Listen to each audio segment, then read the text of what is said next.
ठाकुर जी धरती पर आए, महादेव की इच्छा हुई कैलाश में बैठ करके प्रभु के दर्शन किए जाएं इस रूप के। तो महादेव धरती पर आए। महादेव ने सोचा कि ऐसे तो संभव नहीं होगा कि सीधा चला जाऊं, कोई ना कोई बहाना बनाना पड़ेगा।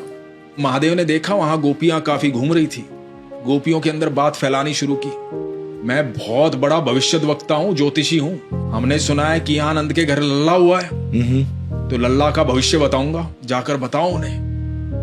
तो गोपियां गई, यशोदा मैया को जाके बताया कि एक महाराज आए हैं, बड़े भविष्यद्वक्ता हैं, भविष्य बताएंगे बच्चे का, तो मैया आप दिखाओ उनको। अब यशोदा मैया ने ऊपर से बालकनी से देखा कि कौन है, अब नीचे देखा महादेव खड़े हुए हैं। अब महादेव का रूप देख करके यशोदा मैया घबरा गई।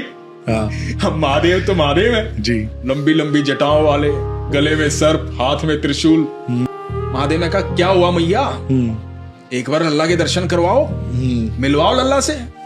यशोदा मैया ने कहा कि नहीं, आपका रूप ऐसा है इंसान डर जाए, मेरा लल्ला तो छोटा सा है, घबरा जाएगा। भोले बाबा बोले कि मैं यहीं बैठ जाऊंगा, कभी तो बाहर लेकर आओगी अपने लल्ला को, जब लेके आओगी तब देख लूंगा। भोले बाबा जिद में बैठ गए। यशोदा मैया बोली कि मेरा लल्ला चाहे घर के अंदर बूढ़ा हो जाए, मैं बाहर नहीं लेके आऊंगी, तुझे नहीं दिखाऊंगी। भोले बाबा बोले कोई बात नहीं। अब ये बात पहुंच रही ठाकुर जी के पास। ठाकुर जी छोटे से नन्हे से प्यारे से ठाकुर जी।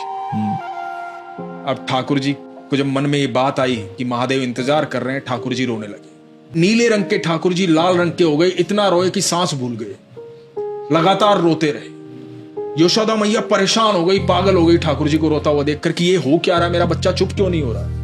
अब यशोदा में योग लगा कि शायद इस बाबा ने ही कुछ किया, इसको बुलाती हूं अंदर। तो कहा कि आ जाओ, नजर उतार दोगे इसकी। भोले बाबा बोले मैया मैं ऐसी नजर उतार दूंगा कि जब तक तेरा लल्ला धरती पर रहेगा ना, इसको नजर नहीं लगेगी। तो यशोदा मैया ने अपना दिल मजबूत करके पालने में लिटाया ठाकुर जी, और जैसे ही पालने में ठाकुर जी को लिटाया, महादेव ने दंडवत प्रणाम किया ठाकुर जी को। तो यशोदा मैया ने कहा कि बाबा आप तो ऐसे दंडवत प्रणाम कर रहे हो कि जैसे मेरा लल्ला कोई भगवान हो। तो भोले बाबा ने कहा कि मैया यही तो नहीं पता तुझे, तू किसे गोदी में खिला रही है। और तब भोले बाबा ने अपनी वो श्रृंगरी निकाली और वो बजाई, वो जो शंख जैसी होती है, और वो आवाज सुनकर के जो मुस्कुराए ठाकुर जी, जो ठाकुर जी लाल मनी हो गए थे, रो रो करके वो फिर से नीले हुए, फिर से अपने रूप में आए, खुश हो गए, प्रसन्न हो गए, हाथ पैर मारने लगे। तब भोले बाबा ने गोदी में उठाया। ऐसा अद्भुत मिलन था ठाकुर जी का और भोले बाबा का।